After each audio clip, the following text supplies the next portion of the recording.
O uporabi gensko spremenjenih rastlin v kmetijstvu in prehrani, komentar dneva Ana Marija Slabe. Izkušnje z uporabo gensko spremenjenih rastlin v zadnjih letih vse jasneje kažejo, da imamo prav tisti, ki skušamo koristnost uporabe genske tehnologije v kmetijstvu in hrani, ocenjevati realno in še zlasti celovito. Na primer, uporaba herbicidov se ni zmanjšala, temveč se je zaradi gensko spremenjenih rastlin še zvečala. Ni se zmanjšala lakota in revščina v svetu. Gensko spremenjene rastline ne morejo rešiti strukturnih problemov kmetijstva, zato je njihov učinek na zmanjšanje revščine, na primer v deželah v razvoju, praktično ničen. Prav nasprotno, te probleme le še krepijo, kar kaže pospešeno ekonomsko propadanje malih pridelovalcev.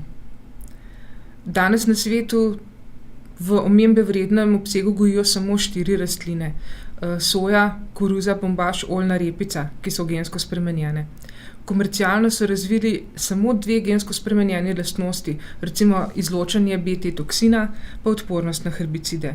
In kljub dolgoletnim napovedim industrija ni dala na trg rastlin, ki so odporne na sušo ali na sol, niti ne takih s povečanim pridelkom, ne z izboljšanimi prehranskimi lastnostmi.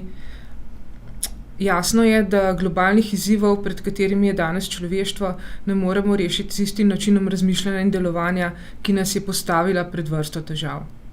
Kmetijstvo prihodnosti mora zagotoviti zadostne količine kakovostne hrane in hkrati mora ohranjati okolje in biotsko raznovrstnost.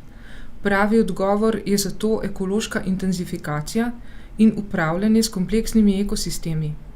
Genska tehnologija pa je pot ravno v nasprotno smer.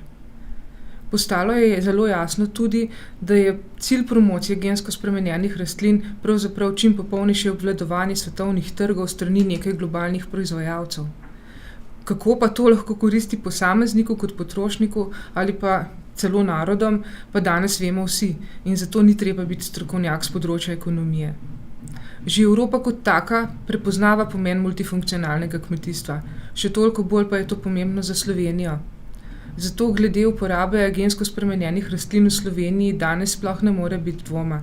Ta ni nepotrebna, ampak je celo škodljiva.